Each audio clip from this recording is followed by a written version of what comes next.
dans le début de l'émission, vous avez vu, il y avait Slakin et compagnie qui étaient des jeunes éditeurs. Et là, il y a une petite maison d'édition que j'adore, dirigée par une femme de passion incroyable aussi, qui s'appelle Baker Street. Et l'année dernière, il y avait un roman qui avait fait fureur et qui avait été vraiment remarqué en France et qu'on avait adoré, qui s'appelle Le Cercle des Plumes Assassines de Murphy. Je vais pas vous raconter ça parce que quand je vais vous raconter le précédent, vous allez le prochain, vous allez automatiquement aller acheter ce petite chose brillant, intelligent. Il vient de paraître ça, les enfants, c'est un régal. Si vous en avez marre des élections présidentielles, des primaires, des égaux surdimensionnés, de vos impôts, d'impôts locaux, des meurtres, des assassinats, que vous en avez, et là, l'intelligence pure. Ça s'appelle L'affaire de la Belle Évaporée de Murphy chez Baker Street. Alors on est à New York, hein, c'est le temps de la Prohibition, c'est-à-dire 1920-1930. Vous avez Dorothy Parker. Dorothy Parker, c'est l'immense Dorothy Parker. C'est une des plus brillantes écrivains américaines qui a jamais rien écrit à part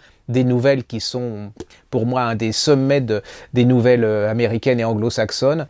Cette Dorothy Parker, elle boit pas mal, c'est une emmerdeuse, hein, mais qui a du caractère et en plus qui est très très intelligente et qui a beaucoup de talent. Et donc cette femme, elle est avec ses copains, dont Benchley. Benchley, c'était pareil, un peu comme Dorothy Parker, il a fait beaucoup de livres, de nouvelles d'humour, qui sont absolument, il faudrait que vous les relisiez, je crois qu'elles sont en 10-18, c'est une pure merveille. Et donc, elle est avec son copain, dans un des hôtels les plus sélects de New York.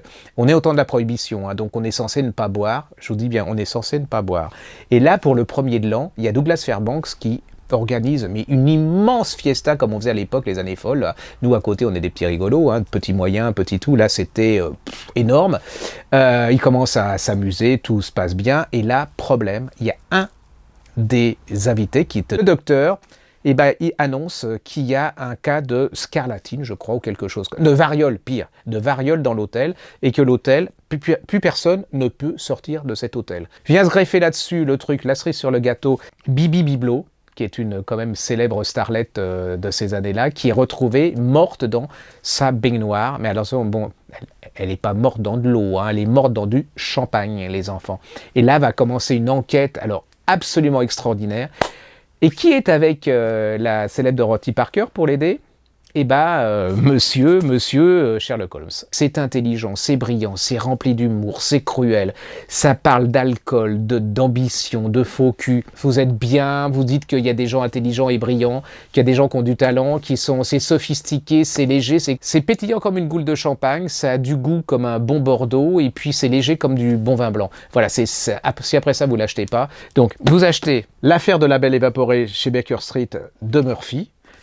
Si vos impôts vous laissez un peu d'argent, parce qu'en ce moment les impôts, je vous dis pas, je sais pas où ils vont s'arrêter, ça c'est mon côté corporatiste, je vous conseille de lire Le Cercle des Plumes Assassines de Murphy. Là, vous avez 500 ou 600 pages de bonheur, de morale, ça devrait être remboursé par la Sécu, et puis ça fait du bien d'avoir des gens intelligents et cultivés, hein. Et puis en plus ça va vous donner envie de lire tous les livres des acteurs, enfin des héros qui sont dedans. Voilà.